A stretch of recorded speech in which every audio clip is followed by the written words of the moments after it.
Good morning. Good morning, and thank you. Sorry to stop all our networking going on this morning. It's a beautiful day here in Southwest Florida. And welcome to the VCB TDC meeting. It's August 11th, 2022. You could please stand for the Pledge of Allegiance.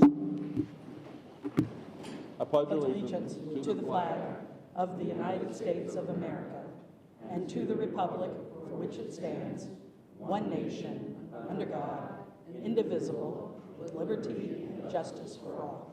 Thank you. Please be seated. Have two staff do a roll call, please. Here. Here. Councilwoman Carol Small. Pamela Cronin. Tony Lappy. Here. Jay Johnson. Here. Robert Wells. Here. Bill Wachulis. Good morning. Brian Kramer. Here. Councilman Larry Fiesel. Here. Mayor Holly Smith. Councilwoman Gloria Tate. Councilman Mike Gibson. And Councilman Jim Adefold are excused. We do have a quorum. Great, thank you. And I think some of our members are at the League of Cities conferences this week, so that's where we have missing some people. And welcome, County Manager Roger DeJarlais. Sure. It's a little special this morning between Roger here and Tamara and Andrea, so it's a great group here. I'd like to have a motion to move the approval of the June 9th, 2022 TDC minutes. So moved. I'll second. Motion. We have a motion and a second. Any public comment? Come back to the board. Any? Oh, yes. On the minutes? Public comment. Oh, this was for the minutes only, though. Okay, yeah. We'll have a public comment. This is for the minutes. We'll come back to the board. Any objection? No objection. Motion carries. Okay, sorry. Now you can come up. Now we'll have public comment this time. All right, all set. Come to the podium and state your name, please.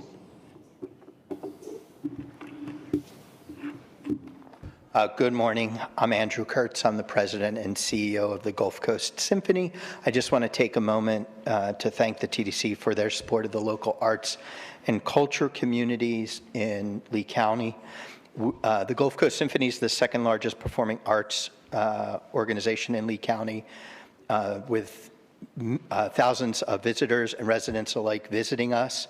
In January 2021, we opened our Music and Arts Community Center, or the MAC as we call it, which includes a 300-seat theater located on Daniels Parkway, just a mile from I-75. It's a performance and education space. Between the MAC and the Barbara B. Mann Performing Arts Hall, we now offer nearly 100 performances in diverse genre of music, from pop, symphony, chamber music, music theater, jazz, singer-songwriters, and more. I just want to again thank you for your support and invite each of you to come to the MAC at some point this year and see our new space. Thank you very much. Great. Thank you. Thank you. Next speaker.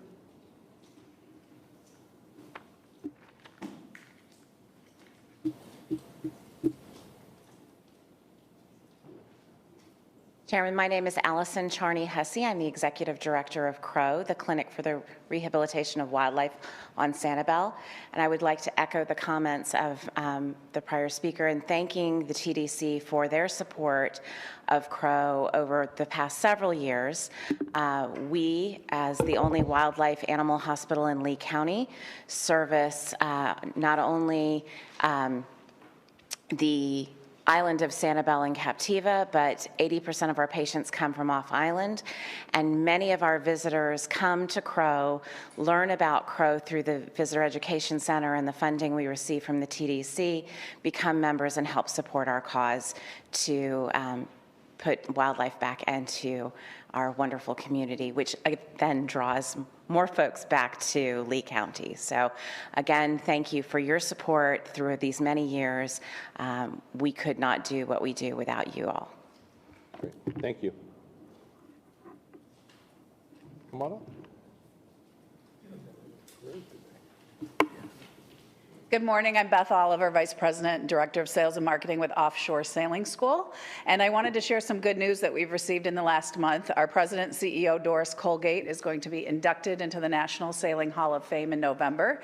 She joins her husband, Steve Colgate, who was inducted in 2015. They're one of the only couples in the sailing industry to be recognized as individuals. So we're quite proud of that. And when you see Doris around town, tell her congratulations. She'll be in Newport and inducted into the class of 2022 in November. Thank you. Thank you. Any other public comment at this time? Okay, we'll move on to municipalities to be heard from the audience. Any municipalities? Councilwoman Nelson.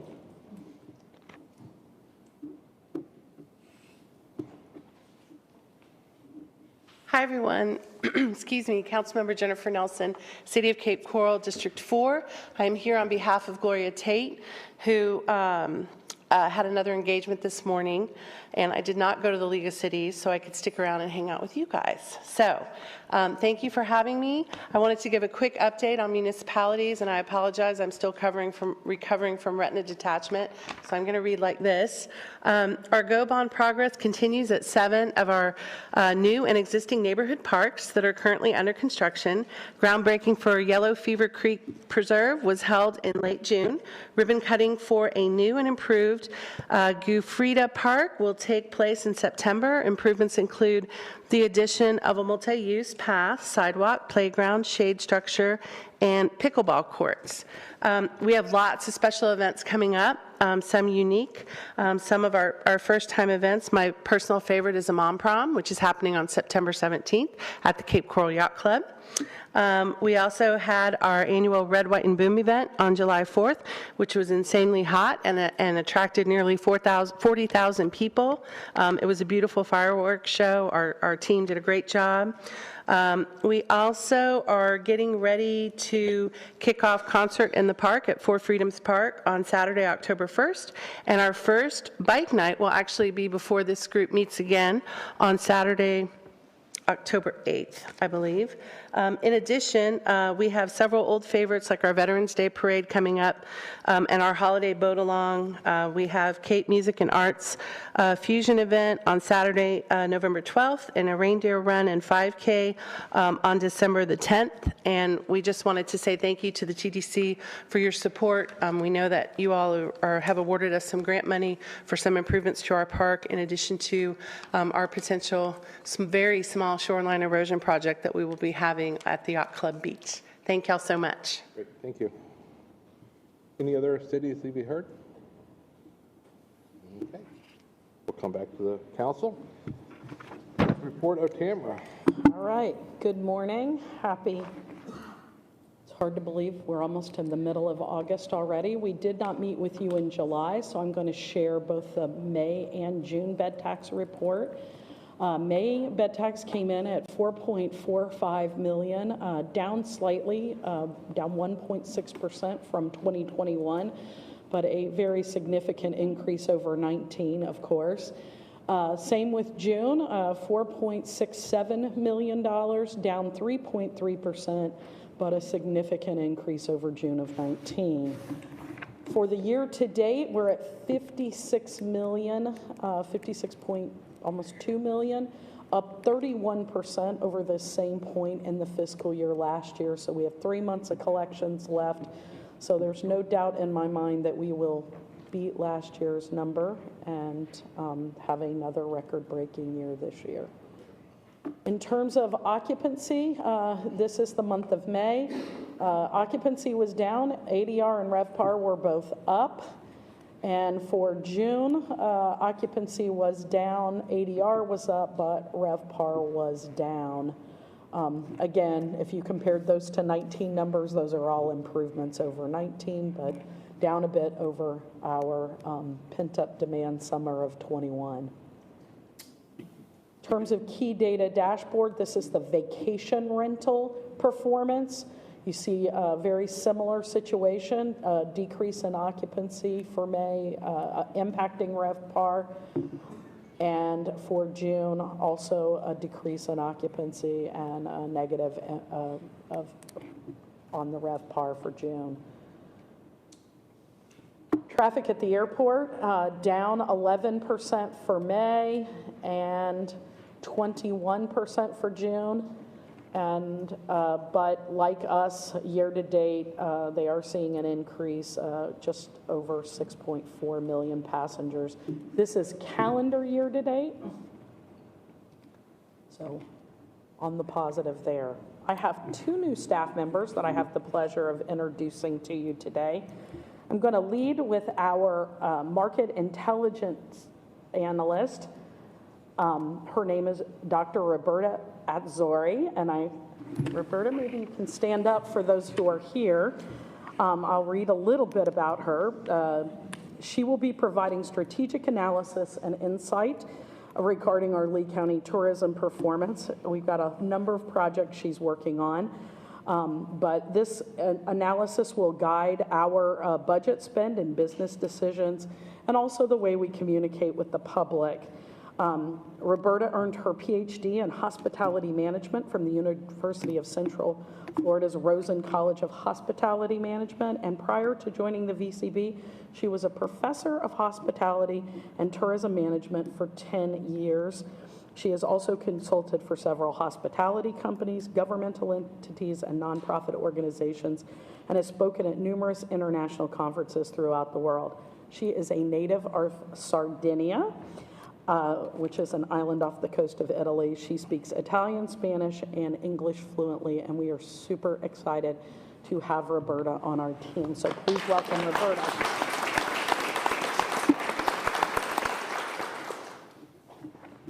I also get to introduce to you Brielle Benzing, who is our newest marketing manager.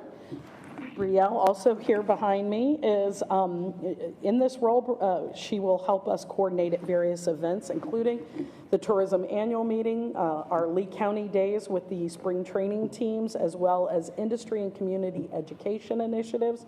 She will also work on our influencer program, consumer and industry websites, integrated media placement, and digital content creation. Brielle comes to us most recently having worked at United Way of Lee, Hendry, and Glades counties, managing their Gifts in Kind program. Before that, she served as the marketing and communications manager for the Greensboro Chamber of Commerce. In 2013, she moved to Lee County to join Florida Repertory Theater as an intern and worked her way into a leadership role as their director of marketing. We are really happy to have her. She is a graduate of High Point University with a Bachelor of Science degree in marketing with a minor in theater, and she and her husband, Daniel, and their 10-month-old son live in Cape Coral. So welcome, Brielle. Congratulations, Tamara. Great talent there. I know everybody says they're having a hard time finding great talent, and I have to tell you, we're finding really great talent. I think feel very lucky to have that happening during this time, because I know it is a little bit of a challenge. But we have a couple of more positions that we're filling this month. So next month when we meet, I'll share a couple of other positions with you. But we are really excited to have these new staffers. Just really great talent on our team. Now I would like to ask Jill Vance to come up and give us the, I'm sorry, I have one other exciting announcement. Bill, I know you're probably thrilled with this. We have Gary LaVox as our headliner for Island Hopper Songwriter Fest. Buy your tickets now is my advice to those listening on over the streaming service. Gary LaVox was previously the lead singer with Rascal Flatts, and we're excited to have him on September 25th at the Pink Shell. So super news for that. And now Jill will give you the sales report.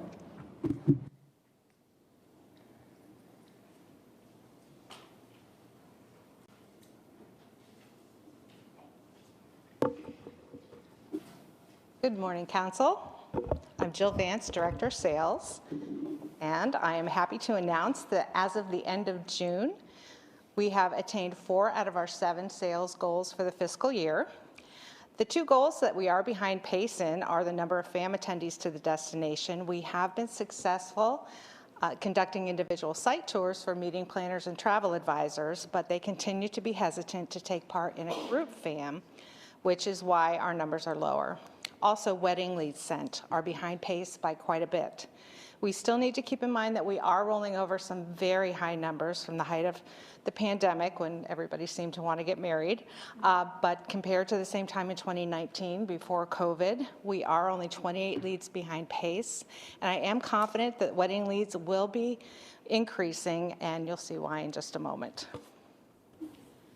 Group media, in the interest of time, I just want to highlight a few of these from last quarter. For Meetings Media, we were the sponsored destination in Meetings Today e-handbook, which included a full-page ad and 2 pages of advertorial. The subject of the e-handbook was Meetings Tech Update, and our article received over 600 page views, which was almost double the benchmark. For Travel Trade, in April, we received a full-page advertorial in Travel Weekly's digital guide on summer escapes.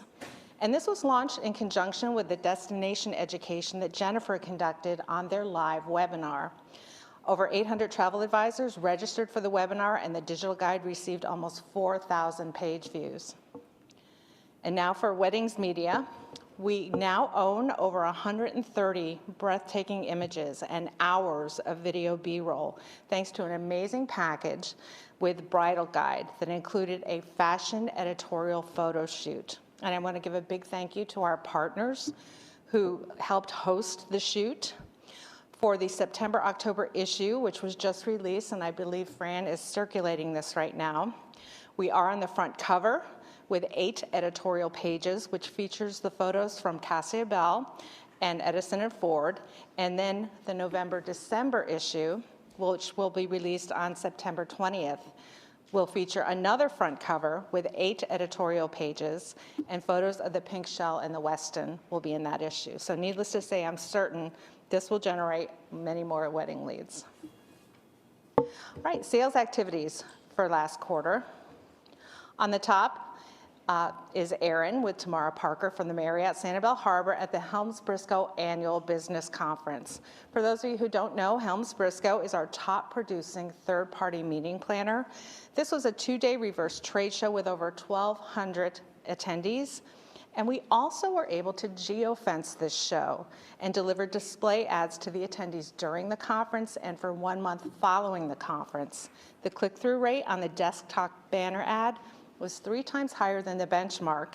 And so far, RFPs totaling almost 2,400 room nights have already been sent to our hotel partners as a direct result of this show. Travel trade activities for last quarter, I just want to highlight one. On the top is Jennifer with some of our industry partners at the West Coast Florida Travel Agency Sales Mission, where they formed 3 teams and made sales calls to 40 travel agencies and AAA offices from Port Charlotte to Spring Hill. Some upcoming activities for the domestic sales team for August, I just want to point out one. Even as we speak, Jerry and Betsy are at the Connect trade show. Each took a market, one corporate, one association, and they are meeting with meeting planners. And this show also is in conjunction with our very own Joan Barkowski making the list of the Connect BizBash 40 Under 40. Which is a prestigious list that highlights the top young professionals in the events industry. So we're very proud of Joan. And for September, I just want to highlight that Jennifer will be attending the Delta Vacations University Trade Show. Delta Vacations is the official vacation provider for Delta Airlines, and over 2,000 of their highest producing travel advisors will be attending the education events along with this very popular trade show. This is a great place for us to showcase everything that is new and exciting in the destination. For international, Charm Evans is traveling, so I will update you on the international activities on her behalf. In June, our TDC Chair, Commissioner Pendergrass, and some VCB staff attended the 53rd Annual IPW in Orlando. We had 124 appointments with international travel trade, of whom expressed a strong interest in returning to the United States, especially Florida. Some other takeaways from the show were that they were seeing a large increase in the demand for vacation rentals. Also, receptive operators are very eager to increase their portfolio of accommodations in Lee County. And although Europeans are experiencing sticker shock regarding Florida beach holidays, they expect 2023 to be a strong year. Generational family travel is a big trend right now, and Brazil is displaying interest in exploring areas in Florida other than the big cities like Miami and Orlando. Also in June, we welcomed our VCB contractors from Germany, Canada, and the UK for a destination training FAM. Some areas that were visited were Bonita Springs, Estero, Cape Coral, Matlacha, and Bokeelia. And finally, the Lee County VCB was ranked 7 of the 10 top North American tourism boards at the Baxter Media Awards in Canada. Some upcoming activities for the global sales team, and I just want to point out one in September. We will participate in Visit Florida's Germany sales mission, taking place across 4 cities where we will conduct destination educations to about 40 travel trade representatives in each city. Are there any questions before I turn it over to Simone Bear, who will update you on our visitor services activities? Yes. Congratulations on the Brazil thing. I think I started working on that prior to COVID, and then that kind of fell apart. So that's great news that it's successful. Great, thank you. Starting to come together. All right, please welcome Simone Bear. Good morning, Council. I'm very happy to be here with you this morning to report on the third quarter for visitor services. During that time period, our volunteers assisted 86,649 visitors. They worked 6,070 volunteer hours at a value of $181,796. Gave out 12,300 visitor guides and assisted with 6 special projects. The top requests during that time period in terms of accommodation, they're all airport properties, was the Drury Inn, Best Western, and Home 2 Suites. For attractions, aside from the beaches, the top ones were Ding Darling, Edison and Fort Winter Estates, and Lovers Key State Park. Top activities were shelling, canoeing, and shopping. Some of the highlights for community and partner support during the third quarter was volunteers assisting with the Fine Mark Pro Tennis at Bonita Bay, providing registration assistance for the first responder games at Crowne Plaza. 27 out of 120 volunteers now assist inside U.S. Customs for the Cuba Azul twice weekly flights from Havana.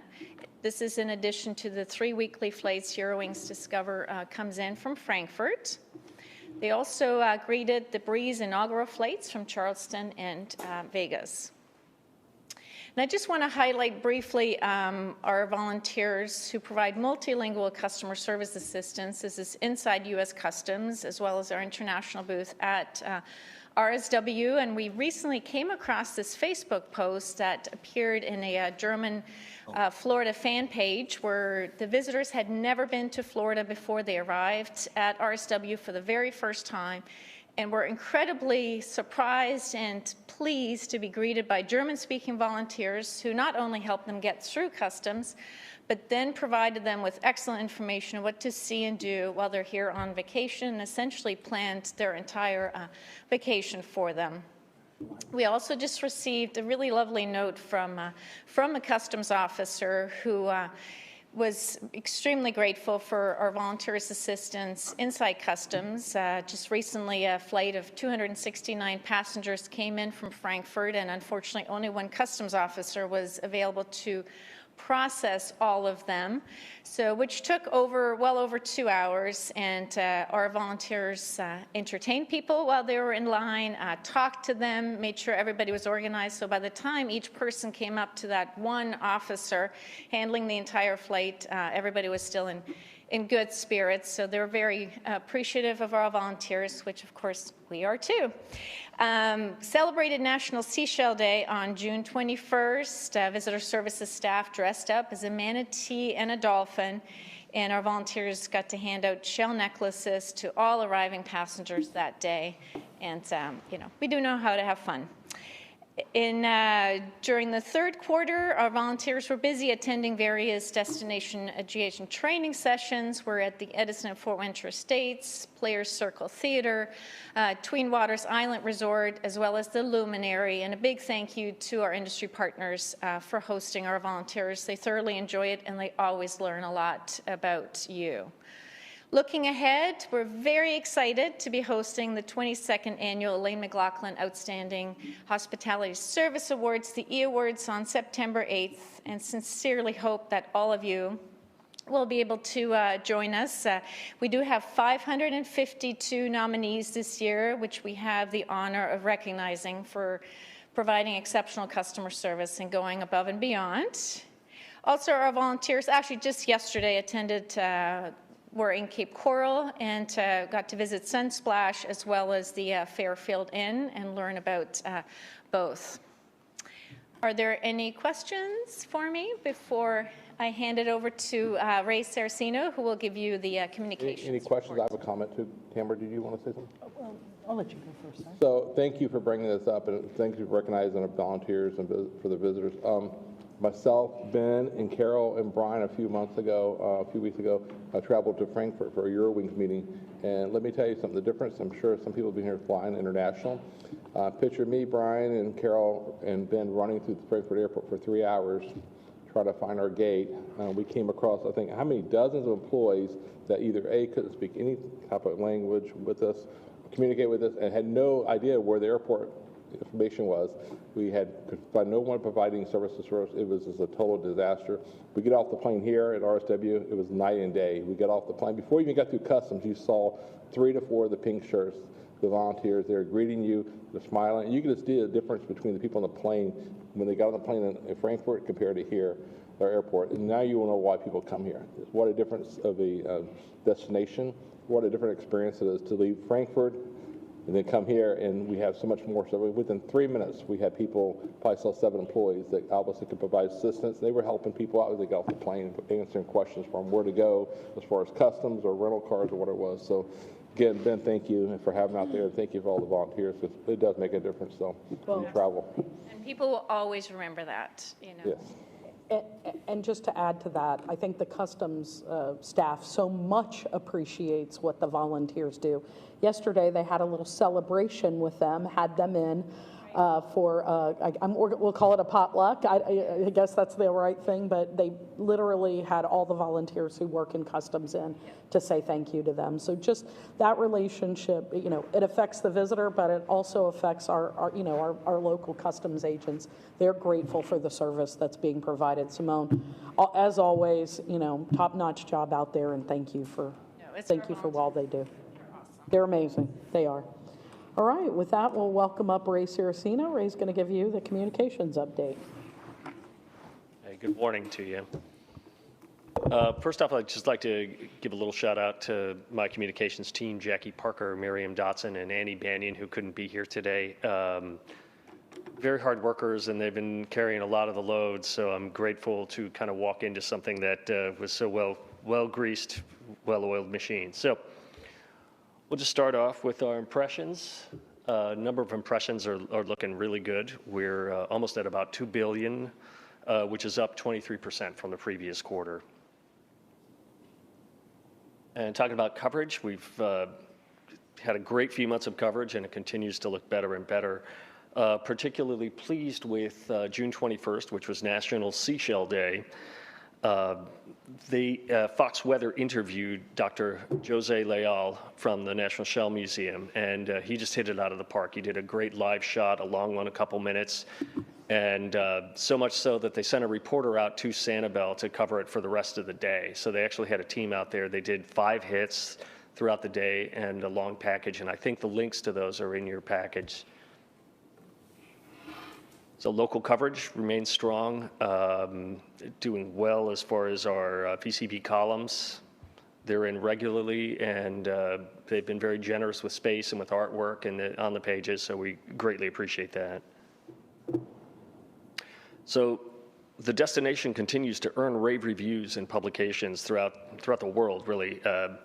One particular one we're very proud of is the Travel and Leisure, which carries a huge audience worldwide and included us in their list of 12 best tropical vacations, which is just a huge shout out, great mention.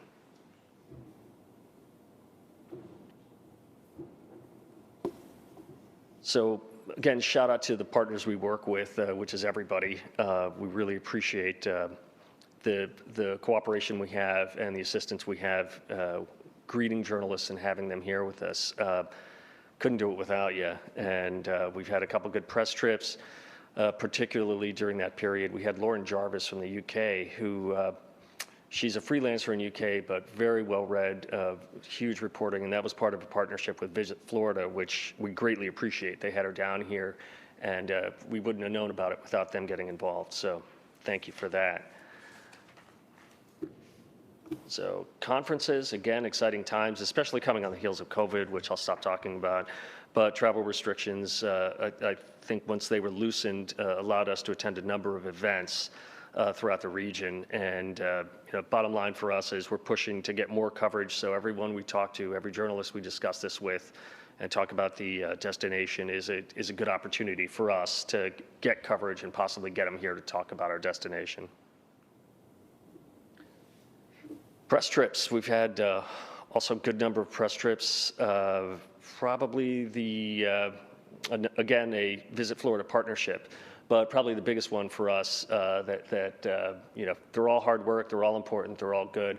But we had a group from Ice Lolly Vacations in the UK who came, and it's a husband-wife couple of influencers, and they just did a bang-up job. They just did a really good job, and I'm going to show you a clip from one of their products. They produced a number of videos, very long ones, but they were fantastic, and we really appreciate them coming. And this is the start of the clip, and I'm very pleased to show you the first panel. It's not going to go, is it? Is it?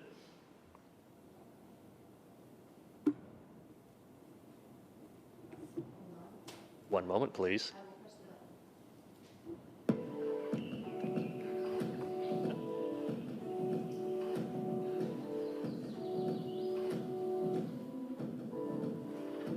Hi guys, it's my current buddy here, and we are currently in Fort Myers in Florida. Now, we thought we'd kick off our trip by coming down to Fort Myers Beach. And this beach is always consistently voted as one of the top 10 beaches in all the United States, and it's absolutely gorgeous out there. Yeah, it really is. And over the next few days, we'll also be checking out the islands of Captiva and Sanibel, which are beautiful, and showing you guys all there is to do in this lovely region of Florida.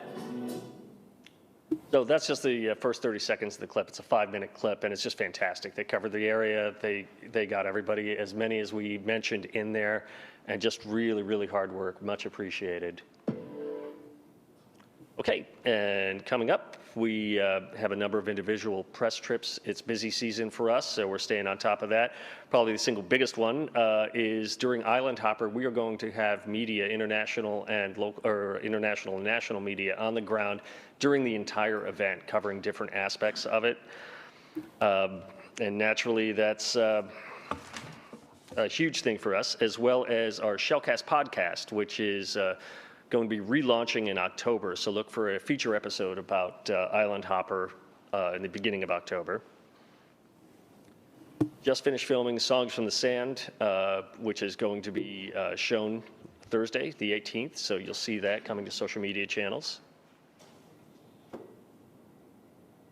Hi, I'm Dan. And one more product we want to discuss, which is a new innovation from Miriam Dotson that basically it's called Industry Partner Spotlight, as you can see on the screen. And it's a 1-minute video, and it's just talking about industry partners in this area and the destination. And if you're interested in us including you in the lineup, please talk to one of us in communications. We'll be happy to start getting the schedule going. Do you have a plan?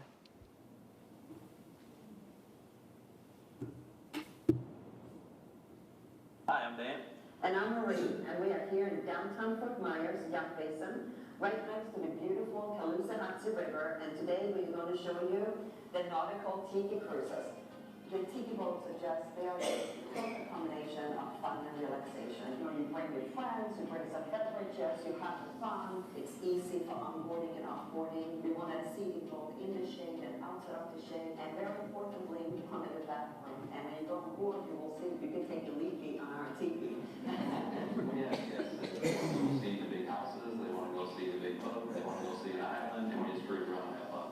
You just pick the location, where they want to go, and from there they pick the time. I've been in the boating industry all my life. I had a dealership in Missouri for 20 years. We used to come here every year, and every year I came there, and I was getting on a plane going back home. I said, someday, I'm not going back home. And then they finally came. With all the hotels and restaurants and everything that downtown has to offer, this is a great spot. The more we have to offer here, the better for tourism altogether. And I'd like to mention Marie Hamilton is actually here with us today from Nautical Tiki Boat Tours. So if you have any questions about that, she'd be happy to answer them for you. Hi, I'm Dan. And that's all I have. Thank you very much. Thank you. All right, thank you, Ray. I've got you chock full today. I'm going to bring up Joseph now. Give us our second quarter data report. Morning, Joseph. Morning. Again, I'm Joseph St. Germain. I'm the president of Downs and St. Germain Research. I will give a high-level overview of the April through June visitor. Again, this is based upon over 900 surveys that we complete with your visitors. And again, this is more of the high-level overview. If you want to go into all 140 some odd slides, that's in there too. But for today, we'll just touch on the high-level stuff. We'll start with the economic impact. We saw an increase in visitation despite lower occupancy. Number one, that's due to more units being available, particularly among vacation rentals. We also saw a little bit of a shorter length of stay and a few more day trippers. So that's why that difference is the same. Spending, however, and as I look at this, when I was looking at the right column, spending was up nearly 20% year over year. Again, partially due to a little bit over visitors, but also partially due to inflation, things of that nature. Everything costs a little bit more right now. As we shift from this quarter to the year to date, so basically this is January through July, you're seeing some healthy increases in visitation, room nights, direct spending, and economic impact. The one thing that we always like to look at is when Tamara showed TDT year to date was up 31%, that tends to be correlated with overall spending as you go. So that is a nice little metric to kind of double check on things. Tamara showed some of the figures for May and June. This is all of your lodging statistics for April through June. Again, occupancy is down a little bit, just under 9%, but we still see a strong ADR, and RevPAR was up overall year over year. Again, that's for the entire quarter. For pre-visit, we saw a shorter trip planning cycle, not much, but just a little bit shorter. That may also be partially due to the fact that you had more day trippers. Day trippers always have a shorter trip planning cycle. But the one thing I wanted to bring to everyone's attention, since we go back to 2020 to 2021 to 2022, we've seen an increase in the percentage of visitors considering other destinations. That's just something that's not only something we've seen here, but in a lot of Southwest Florida, particularly in beach destinations. In 2020 and 2021, Florida was a little bit ahead of reopening, but now that the whole world's reopening, that also means your visitors' options are reopening. So that is just something that we're going to continue to monitor as we go. The top reasons for visiting, these three tend to be near the top nearly every quarter, but vacations, beaches, and relaxing and unwinding. Promotions this year, nearly half of your visitors recalled promotions, and that means nearly 1/4 of all your visitors were influenced by these promotions to come to the area. The top sources are largely online, whether it be the internet or social media. Transportation, about 2 in 3 flew to the area, and over half fly directly through RSW. But as Tamara showed earlier with the airport, given the unsustainable 2021 demand that's down slightly a little bit, I also think that's probably partially due a little bit to inflation and things of that nature, just made everything more expensive, particularly in April through June. I know we're starting to see prices dip a little bit as we go now.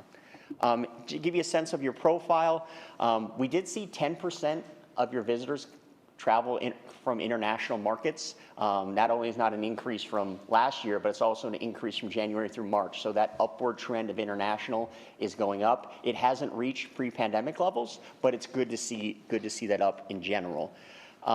We did see a little bit more visitors traveling as families and with children. It's as we go, that's good to see. The travel party size was about the same as the previous year. I won't read all of these, but this is just to give you an idea of what your typical visitor looks like, your average age, income a little bit over 100K, tend to be married, tend to be college educated, etc. The experience itself, we saw. Normally, we've seen vacation rentals and hotels be about the same. We saw a few more in vacation rentals in April through June. The one thing, as Jill mentioned, we're starting to see a trend in multi-generational travel, particularly amongst international visitors. One thing that we've noticed in this region of Florida as well, international visitors are slightly more likely to stay in vacation rentals, at least at this point. The average length of stay was about 5.6 nights, but we did see a healthy increase in first-time visitors. 30% were visiting for the first time in 2021, up to 36% this time. That's a 6% change, but that's a big move, frankly. So that is good to see. But you still do have a loyal visitor. About 1 in 5 have visited more than 10 times. Top activities, the beaches, relaxing and dining. Where do they stay? Sanibel and Fort Myers reach towards Sanibel Island and Fort Myers Beach were at the top this time around. That tends to be correlated with the reason they're coming for the beach, the top activities for the beach, but also you have significant percentages staying in Fort Myers and Cape Coral. Again, this doesn't include every municipality, so we have that in the detailed findings. These are just the top communities of where they stayed. And then finally, how did we do? Were they satisfied? Do they want to come back?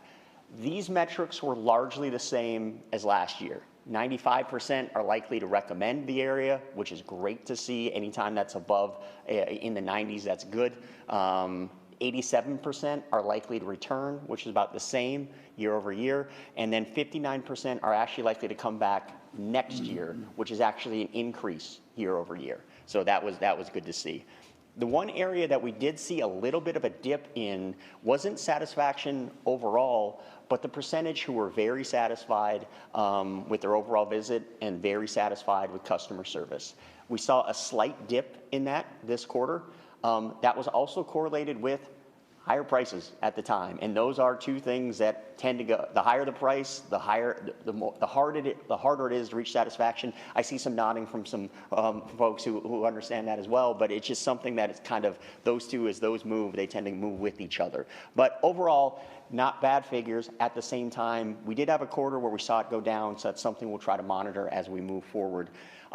Visitor concerns. Traffic tends to be number one almost all the time, but 1 in 4 said they had no concerns at all, which I mean, I guess we don't take this from Twitter, because if it was Twitter, everyone has a concern about something, but that is good to see, frankly, because we ask them, hey, what concerns do you have? And 1 in 5 say nothing at all. So that, there are always ways to improve, but it's good to see those figures. And then finally, looking ahead in our occupancy study, we ask our hoteliers, vacation rentals, RV campgrounds to look at reservations in the future. For July through September, not as rosy as 2021. 2021 is the light blue. So if you look at the dark blue, you have about 1/3 say it's up for the next 3 months, 1/3 say it's the same, and 1/3 say it's down for the next 3 months. This is the statistical equivalent of, I have no idea. Some say up, some say down, some say the same. So if you're ever wondering what that emoji looks like in statistics, it's that. However, as we look 6 months down the road, or October through December, 4 to 6 months down the road, there is more, we see more than half of folks we talk to, the occupancy looks up. So it's a rosier picture down the road, and with next quarter looking about the same as year over year. So overall, that's a whistle-stop tour through what your visitors tell you for April through June 2020. At the same time, I always like to leave some time here for questions before I pass it along. Questions? Of the 900 surveys, how are they administered? Are most of them phone calls based on you somehow find the numbers of the people that were staying with us in the county? And then how much of them would be like in person where you're actually out working a corner somewhere and surveying somebody? Most all of them are intercept surveys. So we have interviewers with iPads, and we are sampling around the county. Okay.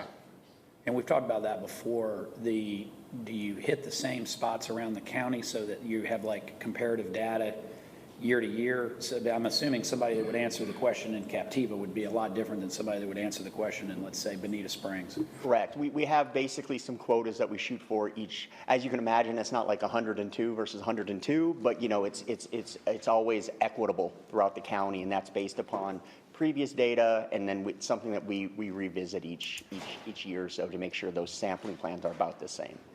Because we want to make sure you're kind of comparing apples to apples. Because, for example, if we did all 900 in only one area, you'd see these massive differences. Right. Yeah. Appreciate it. Thank you. No worries. Yes. The ADR increase and the drop in occupancy, do you think that's a relationship, or do you think it's just basically because people have more choices now? From what, and again, I want to make sure this is speculation, but based upon what we've seen across the state, I think it's some of both. I mean, it looked, especially, I think the biggest thing to take away, we keep comparing to 2021, which was a year that we were, if you even stayed at the same levels, that's a massive win, because the universe that was open year over year is totally different. So overall, because we've seen this not only in Southwest Florida in particularly, but throughout the state, we saw a great year in 2021, and then once we got to about March or April, we started to see that occupancy slip, but ADR tending to hold. So I think it's a little bit of both. And I'll even add that, you know, I think we see May and June slipping, but July, there's an improvement in July. And, you know, maybe some of you can speak to that just based on what we're seeing from the weekly STAR report. So it's an interesting dynamic. I definitely think the vacation rentals are not having as good a summer as they had last year, but I think the hotels have been pretty steady. You know, truthfully, you know, just, you know, facts are facts.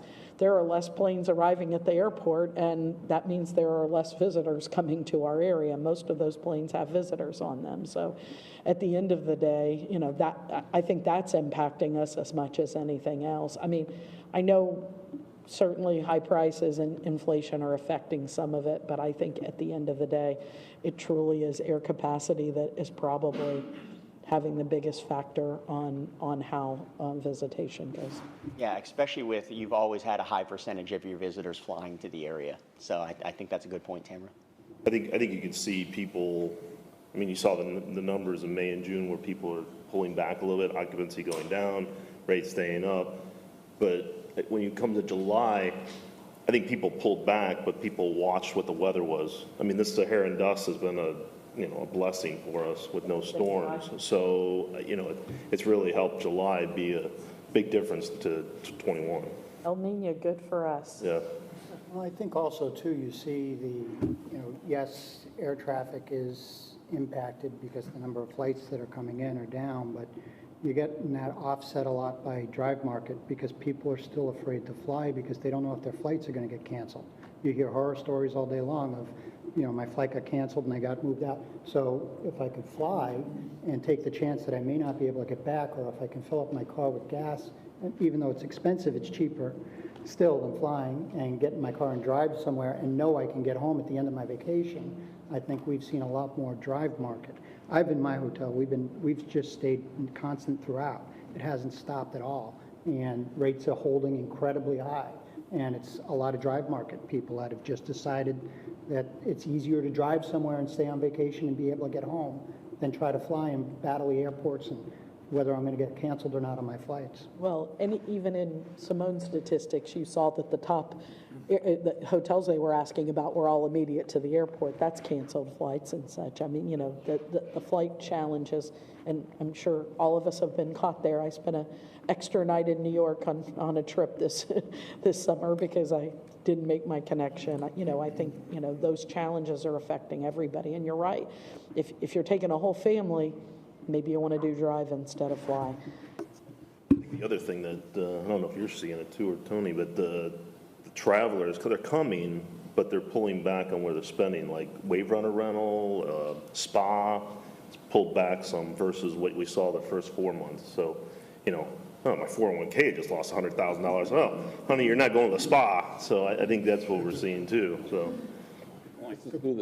That's probably due to the cost of the commodities. The people just have less money to spend because they're spending on other necessities. So when it comes to vacations, it takes a backseat to that. So, but I think you're seeing though people say we're still going to travel. We know what it's like when we don't do it. We're going to still do it, but maybe we're not going to do the spa or that extra dinner or that Wave Runner tour. See, we've seen the opposite. Really? The incidental spend from them has gone up from where it's been. They're still spending. They're still coming. You know, I don't know. It's the oddball out, but we're seeing the opposite. My spa's never been busier. My restaurants have never been busier. It's probably just the different groups of people that are traveling. You have one group that's making more money because of the rising cost of the commodities. You have another group that's paying for that that doesn't have as less money. So probably the level of the cost of the hotel. You're probably seeing that high. I've talked to some other hoteliers in other areas, like in Orlando, Boca Raton, they were saying they're busy as far as the activities on the properties and stuff because of that. So I guess this depends on where you go and who's staying there. It depends on the visitor, you know. Yes. And when you were talking about less flights, you're talking about less actual airplanes. Yes, So the airplanes are full, yes, or as full as they were, yes, but we have less airplanes coming in, so. correct. More than 19, but less than 21. Did I say that correctly? So, you know, I mean, in fairness, what we're seeing, I mean, those are not huge dips, what we shared today, but I think some of that is absolutely being affected. I mean, Ben, average flight, 85% visitors. I mean, you know. It's important to understand that our load factors are as high as they've ever been, which means Full plates. they're full. And I believe that we could get more equipment in there, they'd probably be full as well. But the airlines are struggling right now, and they're managing the amount of equipment they have in the air because they got shortages of pilots and things like that. So, Are there also smaller planes now compared to, say, 2-3 years ago? yeah. No, the plane sizes are the same. We do see larger aircraft, obviously, in season. Right. For example, Delta will bring in their largest aircraft in their fleet in season. But they gauge their aircraft down, you know, in the summers.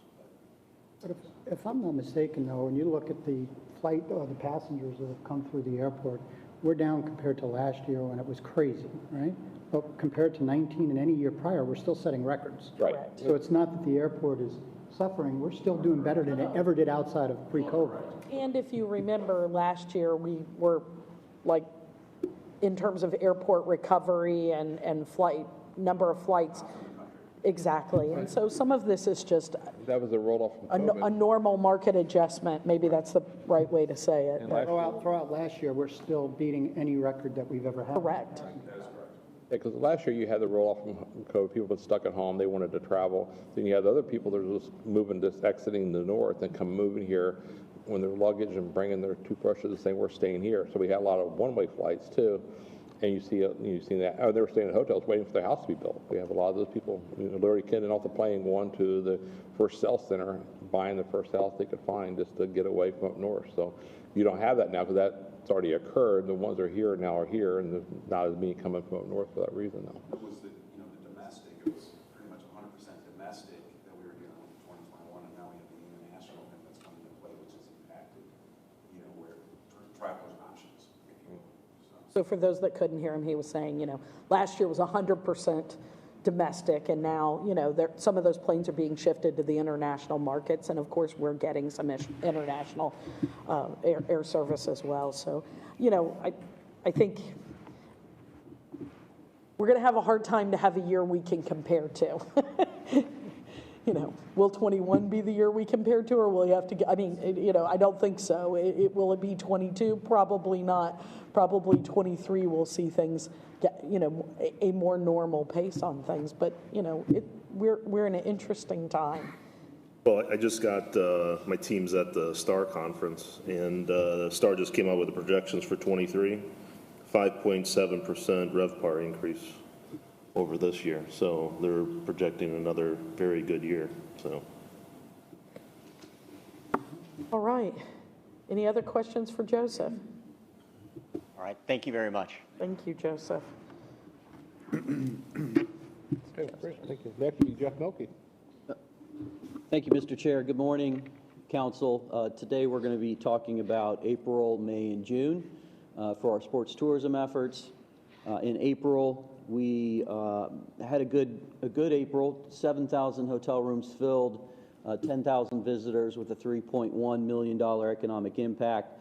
Some of the events that we highlighted was a Miss Florida softball event, which was a huge surprise for us with the numbers that it generated. A couple hockey showcases that are down at Hertz Arena. Our volleyball is still growing, but this event was good, almost 1,000 room nights. And it's always great when we have an Olympic national governing body come to town. So USA Swimming brought us their open water national championships, and that was their second year in a row for that. So you can see the bar graph is related to historical, or at least the last 7 or 8 years. So other than 2018, we had a really good April. Moving to May, I will say May was the best May we've ever had. Almost 20,000 hotel room nights filled, $6.4 million economic impact. A lot of that had to do with, we've done a really good job of growing our bowling business, which everybody snickers at when we talk about bringing these bowling tournaments in. But when you can see a 6-week bowling tournament filled 4,600 room nights, you can kind of start to see how serious it is as a tourism product. And we really enjoy one significant bowling event every year from the Florida State Bowling Association. Perfect Game had a huge Memorial Day tournament with us. Basketball Alliance is now in its 3rd year partnership with us, and they awarded us their state championships in May, which was great. And then I don't know how many years now we've hosted. I think this was our 9th year hosting the FHSA baseball state championships at Hammond Stadium, and we have also renewed that event for an additional 3 years. And I will say, Amanda, Island Coast High School did win their class national or state championship, which I believe Amanda has somebody dear to her works at that high school. So it's great to have a local team win a state championship. You can see the bar graph, and again, just a great May, and we hope to keep that number up there even when bowling goes away. June, 15,000, almost 16,000 hotel room nights filled, $6.6 million direct visitor spend. First responder games, which is the firefighters from around the state came in. They come in about every 4 years. Was one of our events. Then Perfect Game, as they traditionally do, filled a lot of our fields during that time. 6 events filling 11,000 room nights. And then a great product that's stays a lot at the Hyatt and plays over at Hertz Arena is the All-Ivy Hockey Future Showcase, where it's a hockey showcase, just like Perfect Game is a baseball showcase. They bring individual players in, and they are seen by Ivy League hockey coaches. So pretty unique event. So you can see the June was right there in line with what we typically do. Before we go to questions, we had, if we do the typical about 40,000 room nights in July like we expect to do, May, June, and July is really where we try to pack as much sports tourism into our community as we can. And you add May and June, and if we hit our numbers in July, that's 75,000 hotel room nights in those 3 months that we're filling in that summertime. And that's really where the moments of opportunity are. That's where all the high school and the youth state championships and national championships are happening. And then as you'll see next meeting, when August hits, it's like flipping a switch, and sports tourism just goes away for about a month. So we try to do as much as we can in that 3-month period. And when you do this kind of number, the 75,000 room nights, there are a lot of people that contribute to that success. And, so the thank yous need to go out, especially to our Lee County Parks and Rec Department, who largely manages a lot of these facilities and fills up our complexes and is doing the maintenance day in, day out through all the rainy season. Our Visitor and Convention Bureau, Simone, thank you for the volunteers. They've come out, help us with registration. Even our local emergency management team helps us with providing ambulance services at some of our events. So it really is an all-encompassing team effort. It reaches outside of Lee County government with our sports organizing committee partnership. The Red Sox, the Twins, the Mighty Muscles are working with us. And let me tell you a little bit about how baseball has changed. Major League Baseball now owns minor league. So the system has completely changed. They eliminated an entire level of minor league system, but they didn't decrease the number of players. So where are all of those players going? Instead of having a farm team in another town, they're coming to Fort Myers, and they're working out at JetBlue Park and Hammond Stadium. And so there's twice as many young players on those properties as there have ever been in the summertime. And again, the summertime is when we're really trying to pack as much sports tourism in those facilities. And at some point, we start running into each other with the Red Sox and Twins on their fields. And I got to tell you, they've been amazing partners with us in making sure that the sports tourism efforts are taking a priority at those facilities. And I just want to say thank you to them. Our local bowling center people have just been helpful. Everybody in this community embraces sports tourism, and we couldn't say thank you enough to everyone. One final announcement is here coming up in a few weeks, we're going to welcome USA Baseball and Canada's national 18 and under team, USA Baseball and Australia's national 18 and under teams. They're going to train in Lee County for about 2 weeks before they go up and play in the World Championships. And so to have two world qualifying teams call Lee County their training home is pretty cool, and we're really excited about that. So that's my report, and if anybody's got any questions. Any question for Jeff? Thanks, Jeff, for the great news and the great update. Okay, move on to the new business. We have the station strategic plan. Tina? So TDC members, you'll remember, shared with you last month a draft of the strategic plan. Had some feedback from some of the stakeholders that participated in that project. Clarity of place, Tina is here to present on behalf of us the effort that we went through to create this plan, but there were no big changes based on that feedback, just some what I call Scribner's changes. And today we are going to have her share with you the process, but also we are asking for your a motion to accept the strategic plan as presented. So Tina, let you take it over.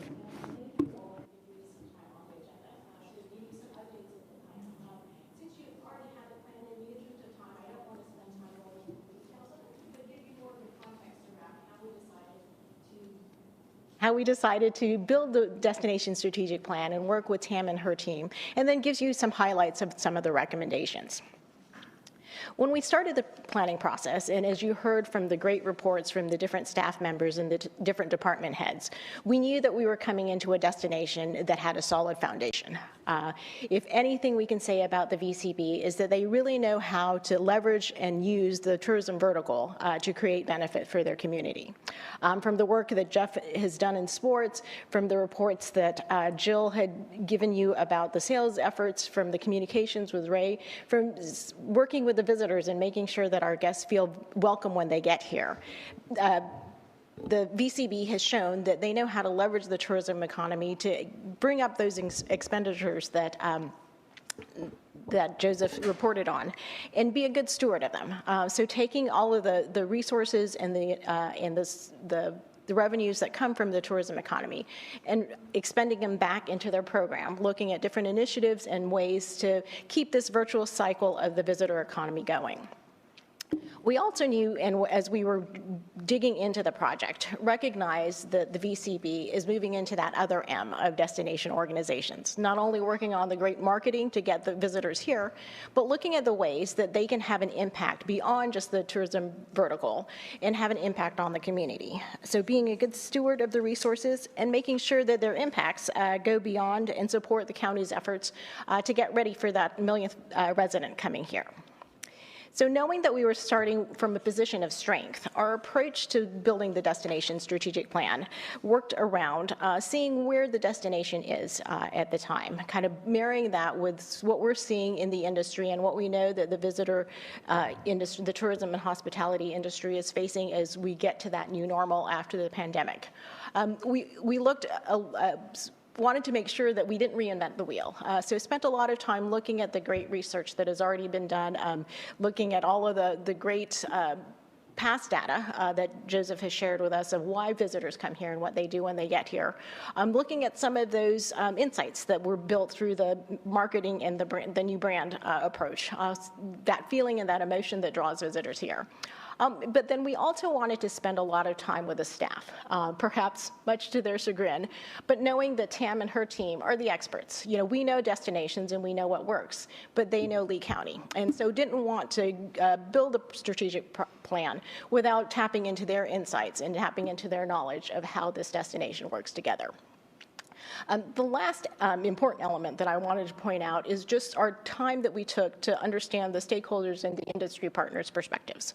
Over the course of the engagement, we had the opportunity to visit you several times and meet one-on-one with your stakeholders or in small groups. What we wanted to do is to kind of ground truth some of the data that we had pulled together, really understand what makes this community and what makes this destination special, but then also what do those industry partners and stakeholders want out of the destination?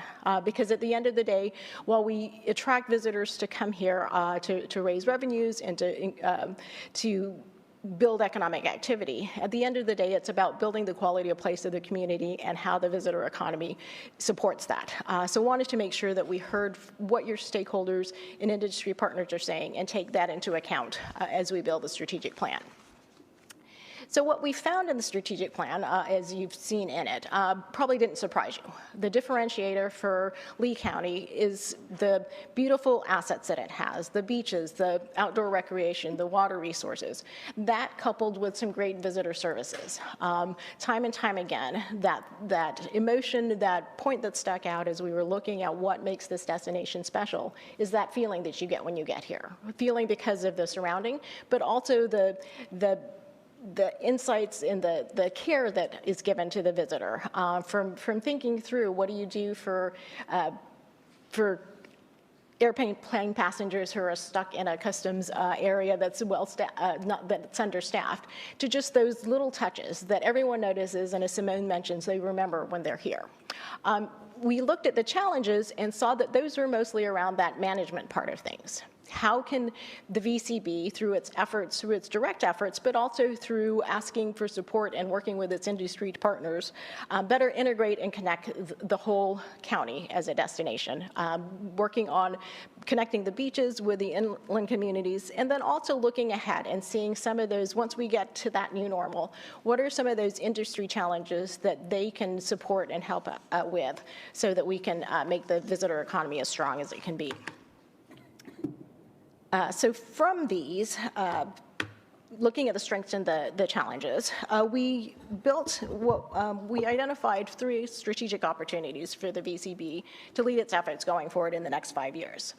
Looking at leveraging that hospitality infrastructure and integrating all of what the county has to offer, activating the brand and making sure that it's not only felt externally from your visitors, but really integrated in with the industry partners and how the destination presents itself, and managing the destination.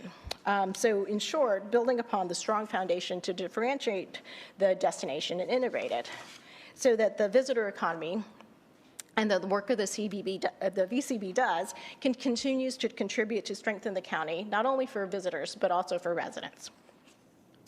And so from those opportunities, we came up with 3 strategic directions. The first one is looking at optimizing the impact of the visitor economy. So continuing to do all the great things that the staff does to build up that business activity and create revenue and activity because of the visitor economy, but also looking inward and seeing ways that we can spread the impact throughout the county and then also integrate it and continue to integrate it with our industry partners and what our stakeholders and other sectors of the economy want.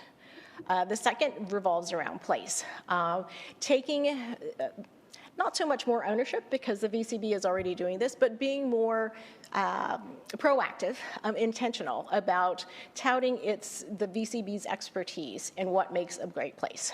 We know from all of the visitor research, from dealing with the visitors, we know what drives individuals to come to stay here for short periods of time. Much of that knowledge then transfers over to what makes people want to live here and stay here. And so having a voice in those conversations around what makes Lee County a great place to visit, live, and stay.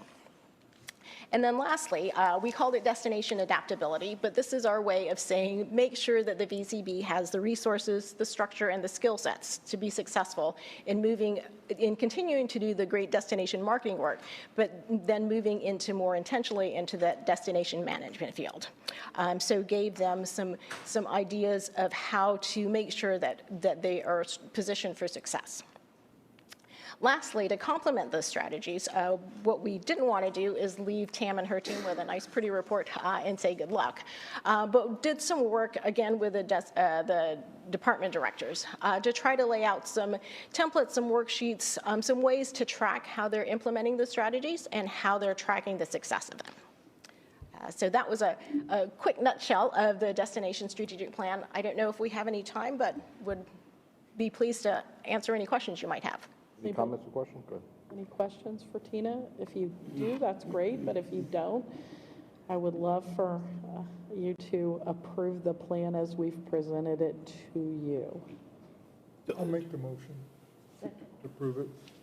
We have a motion by Tony and a second. Was that by Pam? Okay, second by Pam. Any other discussion? Any public comment on this item? I'll come back to the board. Any objection? No objection. Motion carries. Thank you. Next will be third quarter fiscal year 22 budgets and 23 proposed budget. In light of time, and I know we're running a little long today, apologies, but this is what happens when we don't have a July meeting and we don't have a September meeting. We have a very full August agenda. I'll start with the proposed 23 budget. I provided this to you a little over a week ago. I think I sent it out to you, but we have a proposed budget report that we would like for you to support. Obviously, that proposed budget will go to the Board of County Commissioners. It's had the review of county administration and will be going to the board as part of their budget process with 2 public hearings in September. For the VCB operating budget, we're looking at $23.8 million. That's about an 11% increase. And for the beach and shoreline budget, it's a bigger increase.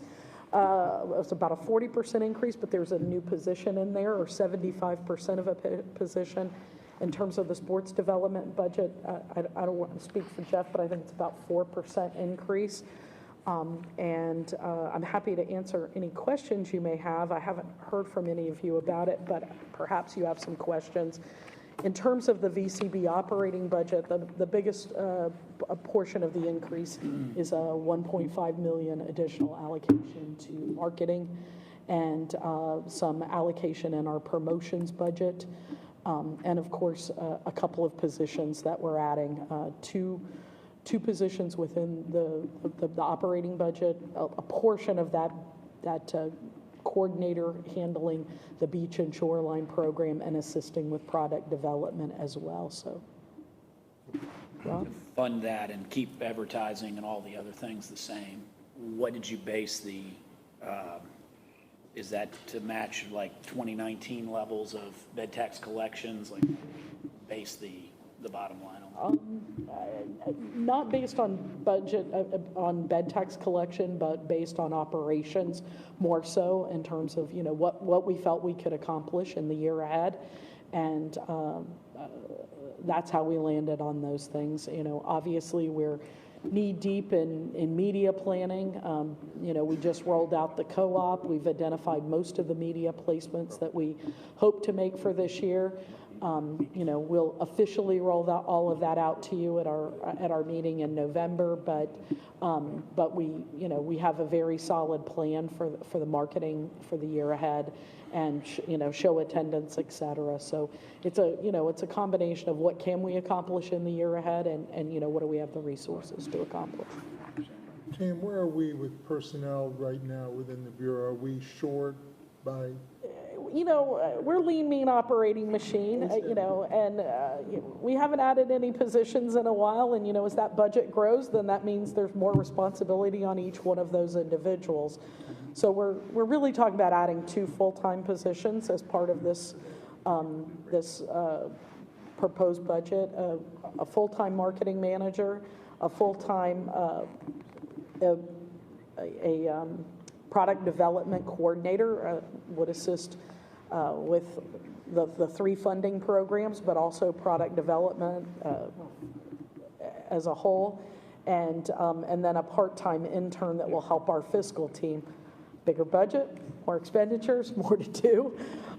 So, you know, our team is currently 33 people, so this would take us to 35 full-time positions and that 1 additional intern position, so.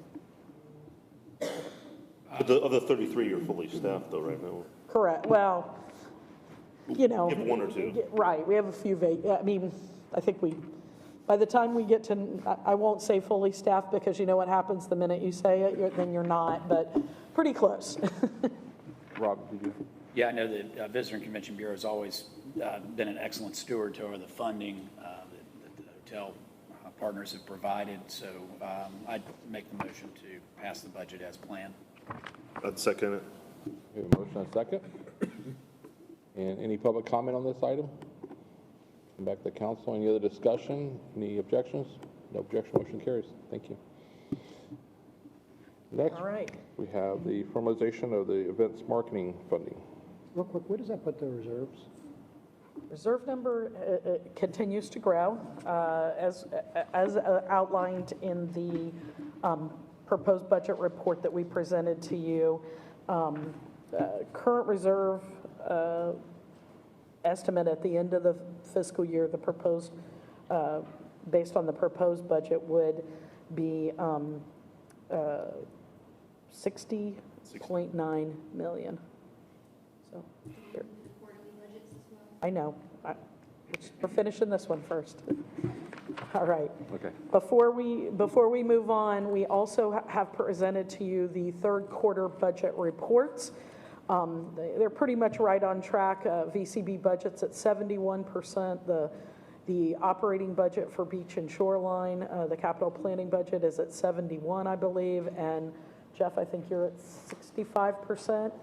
Pretty much on track for 2/3 of the year. Excuse me, 3/4 of the year. And if you will make a motion to accept that, we would be appreciative. I'll make the motion. Okay. Second that. A motion and a second. Any public comment? Any objection? No objection. Motion carries. Thank you. All right. Last but not least, Ryan, can you present on behalf of Nancy McPhee?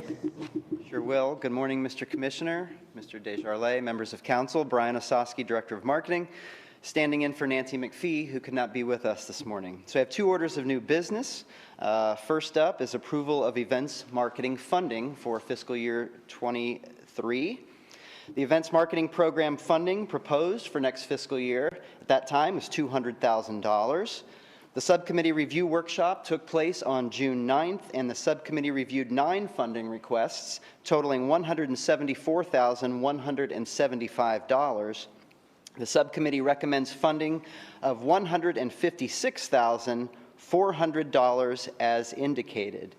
And I can answer any questions, but at this time we're looking for an approval of a motion to accept the events marketing funding as discussed by the subcommittee. Robert has a question. Might have been in the packet, but the 2 that you opted out of for whatever reason, did they withdraw or did we have some reason? Is there any light you could shed on? The 2 there shown were submitted by Captivaville. They did not successfully get their 501c3 status in time for this, so they were determined to be ineligible. Thank you. Thank you. I'd make the motion. We have a motion, Robert. I'll second. We have a second. Any public comment? Come back to council. Any other discussion? Any objection? No objection. Motion carries. Thank you. Thank you. Second order of new business is approval of attractions marketing funding. The attractions funding review workshop was held on August 1st. The TDC Marketing Subcommittee reviewed 32 requests totaling $580,350. At the workshop, the subcommittee made funding recommendations based on 2 different budget models. Right now, this program has a $450,000 budget amount. We've proposed an increase to $600,000, but today we're looking for approval of both budget models for the attractions marketing program. And again, I'm happy to try to answer any questions that you might have. But any questions or motions? Pam? Do you want to do the motion first, or? Go right ahead. First of all, apologize for not being here, but I'm not really sorry. I was in the Baltic. Last minute trip. At any rate, not to parachute in after the committee because I know how much work these are. I just have a concern about the Edison Ford funding, and I think perhaps some of the issue may be the history of that, and I think that possibly Fran and maybe Tony, I'm not sure, are the only two that were ever a part of that full TDC funding program when we first decided to allocate that money to the Edison Home and also to the Convention Council, which obviously is moot now. But at any rate, we as a unit had decided that that funding would be $50,000, excuse me, because they are a driver, you know, a huge driver. We see, you know, in the research that they actually bring people to Lee County and not just, like me, take people once they're here. At any rate, I am an advocate of change. I understand if that's, you know, something that we decide we want to do, but historically we have funded that, and I do have a little bit of a concern with organizations. You know, they plan these things, you know, your budgets and so forth, years in advance, and I just kind of feel like this was a last minute kind of hit to them, and I just would like to hear other opinions on that. Sure, I'll go first, and then I'll let Tony jump in, and Jay, since we all were in the subcommittee meetings. The one thing we struggled with was the guidelines, because when you take the guidelines, Edison Ford Estates is separate than the guidelines. So holding everybody accountable to the guidelines. I think the guidelines should change if we want to give more funds to Edison Ford Estates, but the guidelines clearly state that it's max of 20,000. So we took approach to at least kind of, if we're not going to change the guidelines, to start weaning them down to the 20,000. So that's why we recommended the 30,000, and then if we don't change the guidelines, the next year would be the 20,000 to give them plenty of advance notice that their budget is going to get affected. So I think the question that we have is, do we change the guidelines? Otherwise, we're kind of doing a one-off for them versus why don't we do it for someone else? Yeah. And I get that the amount of business they bring and everything, I understand that. It's just the guidelines was where we struggled with. We did struggle. We were on the fence with this for a while, and the idea too of precedent. And I think that's what kind of, you know, if we're going to have a, you know, we talked about people with applications that if you don't fill in the application or meet certain deadlines, you don't qualify. And so it wasn't a one and done. It was a good discussion that we had, and afterwards we kind of agreed that the best way to do it was to, as Bill recommended, let's change the guidelines, but in the meantime, let's not penalize them to the full amount because they were anticipating. But let's say the budget was a lot less, you know, would we have knocked them down anyways? And so I think we kind of hit some middle ground there. Would you agree, Jay? You were in on it quite a bit. So. It was a good discussion talking about what the expectation was from an applicant if they follow the guidelines or don't follow the guidelines. And my concern with Edison Ford Estate, as I mentioned during the meeting, was how much of their marketing budget are we taking out? And I got a little better answer on that they have an additional, their advertising dollars that they showed us did not include the TDC money in their budget. It shows as other. So I felt a little more comfortable, but I don't like knocking the budget in half. I had the same concern that Pam has. I really do. It's really a big cut. Is there another? The only other thing that I'd like to say about that is that, you know, the concern is that they were never subject to the guidelines. You know, I mean, except for, you know, it's been, what, 18 years? No. Yeah. And so, you know, all of a sudden just to blast this and not give them any heads up, like, gosh, you know, you put your application in, and we've always funded you to this level, we've always done this, and so the expectation is there, but now all of a sudden, you know, 6 months later, after the application was due, we're saying, oops, no, you know, you have. Kind of getting the rug pulled out from underneath you without, I do understand that, and whether, you know, if we have the funds, do we want to go against the recommendations that we did and say, next year, you know, boys and girls, or do we may have, if the secondary budget is approved, we would have some more money to give them. I don't know if we should bend the full amount going back to 50, but maybe, you know, maybe there's some wiggle room there, you know, to be considered. For what it's worth. With the 600,000 budget, the recommendation total, as you can see there, is 539,715. So under that model, there certainly is some. Right. Yeah, and the question is, how do we feel about it? I think you make a good point. You know, if you're going into something and you've always done it and you've always, and then all of a sudden I am going to be subject to the rules, but, you know, where are we on this? You know, it's on the fence, you know, and I think it's time to, I think Bill's suggestion is spot on, that in the future, we need to certainly clarify it, and whether, and when Fran and you guys are saying, why penalize them because they didn't know it was coming. So it makes a point. And that was the reason why we did the compromise of the 30,000 to start bringing it down. But you know, if you know, changing the guidelines is one thing, but you know, it's how do you set the guidelines that, you know, if you get Ding Darling and Crow that are at maximum amounts, why shouldn't they be getting $30,000 or $40,000 or $50,000? But it's you know, that's why we have the guidelines, and I think we need to clear those up if we're going to try to do one-offs. And I just personally, I hate doing one-offs that are outside the guideline. I'd rather have the guidelines clear. And in fairness, you know, that just for the history, and you know, let's be true to where that history was. This was a standoff, and I think we collectively, the TDC said, you know, we'd really like them to follow all the same parameters that we follow for all the other attractions.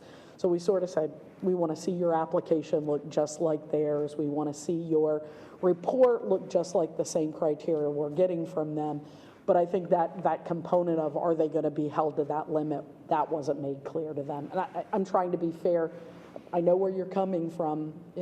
Let's treat everybody the same, and I agree. And perhaps, you know, as a board, you want to set some additional criteria. You know, maybe it's a gate count. You know, as long as you have a certain gate count, then you're going to be held to this limit. But maybe you have a higher limit potentially for a higher gate count. I mean, I'm guessing Ding Darling and Edison Ford Winter Estates are going to have a much higher gate count than some of these other attractions. And so you may want to look at them a little bit differently, but those are some things we can work on for the next cycle, for sure. You know, and we'll work with you to, you know, the subcommittee can then vote on those and bring those changes back to the TDC. So I think the workshop, you put a committee together, and the committee comes up with a program, and may not be, you know, you're never going to get 100% consensus. We know that.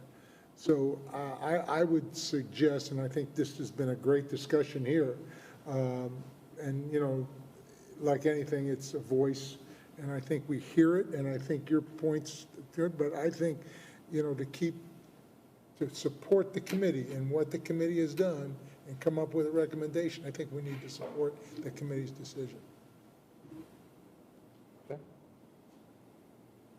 I have a question just on procedure. What would it take to change the guidelines? Is that a staff decision or is that a committee decision? Committee decision, yeah. So for going forward, if we were to look at that and change what the criteria is, how do we make that happen? Do we need to meet as a subcommittee again? Yeah, well, staff can put some ideas together, and then we'll have you meet if that's what you want to do, then you'll meet as a subcommittee, bring those changes for the program back to the the full board and vote on it. I mean, it's your program. I mean, we're managing it for you, but Well, certainly these caps are coming from a time when the cap would buy you a lot more than it buys you today. So I think it's probably time to have that right. Meeting and potentially move up some of this. You know, I don't know, I don't like mid-cycle requests, so I don't think that affects what's on the table today, but it might for future years. And I agree. I mean, I'm not saying that we not approve this and change the guidelines. I think the guidelines need to change moving forward, that we review them and just make sure we're there. That way we can work within the guidelines. Agreeing with Bill, you don't like the one officer. Well, the guidelines are there for everyone but us. And that makes it difficult to have guidelines, because then what's the point? Yeah. And in fairness, you know, I understand, we didn't give them a warning ahead of time that say, okay, you know, your exception is no longer an exception. And that does hurt their planning. You know, we've all had ups and downs and things like that. So, I mean, they're a strong enough organization, as you pointed out, Jay, there's more money in their budget. It doesn't mean that we like doing this, but I think it's a step that the committee decided that that's what they would do. And so I'd like to do that. I think some of the things I've heard about going forward with recommendations, I really like to hear. I think gate count for certain things could go higher. And I think that's a great tool to use. Well, and you know, again, by expanding the dollars available through that program, that gives you you know what I mean? You have some different ways you can look at it. Before, I mean, you've always been very constrained here, right? With the previous allocation, yeah, you almost had to cap it because there was no way to do it without capping it. So I think, you know, we got a good plan. You know, it's just, how do you want to handle this issue? So that's something staff can work with in the future, Jay, as far as changing that. But today, right now, we have to vote on this, accept the marketing budget. So I can entertain a motion for this. Is it my understanding that you decided between 20 and 30, or you just decided that? But yeah, the right-hand column, the far right-hand, was based on if the budget is approved by the commissioners at 600,000. So we allocated additional funds based on what, you know, to what some of the organizations asked for. But when it comes to Ford Winter Estates, the thought was that we would do 30,000 in anticipation that to start still above the 20 and start kind of weaning them off if the guidelines don't change. And if I remember correctly, and Pam, you have the book, last year they got 40,000. So it was a 10,000, it was a 10,000. Just a gradual decline. That process started talking a year ago. Well, we just didn't have the money. Right, okay. So everybody had to get clipped. Yeah. We did clip them. At that point, we said, okay, you can't have all that you did have. So we did push them to 40 last year, I do recall. So they can make a motion, or either. So are we making a motion based accept or on the deny? 600, or are we making a motion based on the? Both. I think you should say, we accept the committee's however you want to do this, you know, we accept the committee's recommendation, and the allocation will be based on the final budget approved. I'll make that motion. We have a motion. We have a second. I'll second. We have a second. Any public comment? Come back to the board for any other discussion. Any objections to their motion? No objection. Motion carries. Thank you. Thank you all very much. We are going to look at the guidelines then? Yes. So, okay. Yes. Absolutely. Staff will work with you on that. Okay. So I have a question, Tam. So the balance difference between the actual budget when it's done, is there some leeway there, up to 600,000? Could that be adjusted then for any of the applicants that request more money for that extra $60,000? Well, what we have historically done is given the VCB some leeway to help with some new event that comes to town. It gives us a little bit of room for something that pops up, and you know, we use that in our product development efforts. So, I mean, you're not leaving a lot of money on the table there. To be clear, $60,000 would be hard to spread $60,000. You know what, $250 across them. You know, so we've just used those dollars internally to help market other attractions or events as opportunities came up.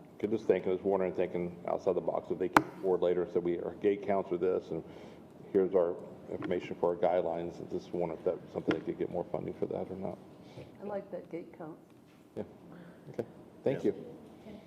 One of the things that we did, like early on when there was money left over in events, is that we have always commented that the best expenditures of the dollars really come from the VCB. They really market it well, and we also encourage all of the events to use some of the resources, which they're always happy to do. And so, and then also, that's what started Songwriters, actually, I think, and look how successful that's been. So that's why we were really happy to have those extra dollars. Okay, great, thank you. Okay, let's go around the table. Tony, do you have anything for us today? Oh, you done? Bill? Great meeting. If anybody has time next week, FRLA is having their Operation Summit meeting over at the Seminole Hard Rock Casino. It's a great event for if you have up-and-coming managers. It's great education, so highly recommend it. Thank you. Councilman, anything for us? No report. Everything good, Mr.? Good. Brian, do you have anything? This one's a little further out, but since we won't be having a meeting, the culinary cook-off for FRLA is going to be October 13th at the Gardens in Shangri-La Springs. It's from 5:30 to 8 p.m. It's going to be local chefs that are going to be paired with Lee and Collier high school students to compete to prepare the best tapas, and the monies raised will be used to help the schools. So please come out and support them. Thank you. Thank you. Andrew, anything from the county attorney's office? Everything good? Good. Roger, welcome. Thank you, Mr. Chair. Thank you. You have some information for us? Yesterday, Florida Atlantic University released a study to the media about water quality in the Caloosahatchee. And it's important to know, first of all, I don't know why they chose to do that yesterday, since that was a study that we commissioned in 2017, 2018. And those results have been known for a long time, and there's a plan in place to begin to correct what they have reported. What they said was there is raw sewage in the Caloosahatchee, and it's a result of old septic tanks on the north shore of the river. And those very old septic tanks are about 70 years old. At certain times of the year, the water table overtops those tanks, and so raw sewage makes its way into the soil and leaches into the river. We have been working on a countywide wastewater master plan for a while now. It'll be ready, I think, probably December-ish timeframe, and in there will be should be some recommendations on how to proceed with septic to sewer conversion projects around Lee County. There are about 100,000 septic tanks in Lee County. Not everywhere in Lee County is it appropriate to have central sewer. There are some places where it's perfectly acceptable and reasonable to have septic, but I don't know why FAU did that yesterday. I'm going to call today and see if they can help me better understand why they did it, because it was of no particular value unless they were just attempting to stir the pot. Fundraising. Yeah, fundraising, right.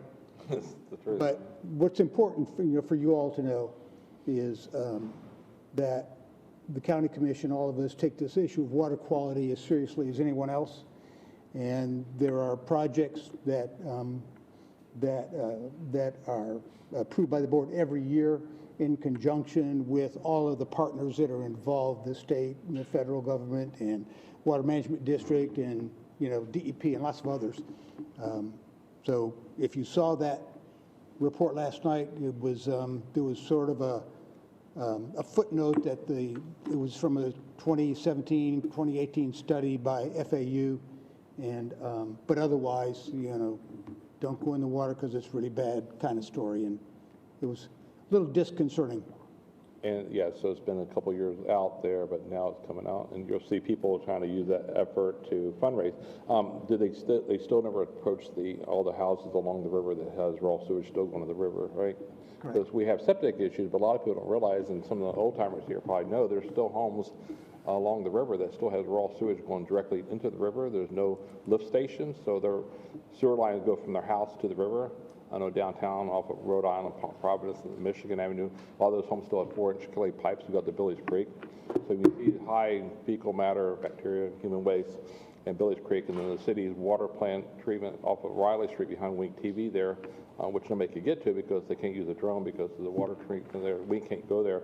Calusa Waterkeeper still refused to actually test water there because it's where the city dumps the treated sewage. So, and actually raw sewage is at Billy's Creek there. But for some reason, nobody ever talks about the houses along the river that still has the straight pipes out the river because they don't want to hook up the city sewer. So everything they flush or go down the drain goes straight to the river. So if you know anybody does boat docks and stuff, they'll tell you they know from working on those houses along the river that if you see that 4-inch pipe coming on the seawall, that's just raw sewage. They stay away from that. They net around it when they do drywall, seawalls, and they do docks and stuff. But otherwise, that's just a huge contributor because it's not just leaking through 100 yards of soil. It's actually just directly input into the river, though. So. Thank you. Anything else from Roger? No, sir. Thank you. Tamara, do you have anything for us? Yes, sir. Jeff? Fran, everything good at the beach? I went down by your place the other day. The place is booming. Everything's busy, and the park was full. You know, it looked great though. Yeah. Jay, anything? Nothing today, thank you. Pam? Oh, everybody's happy. Okay, well, if there's nothing else, we'll go ahead and adjourn. Thank you. Thank you.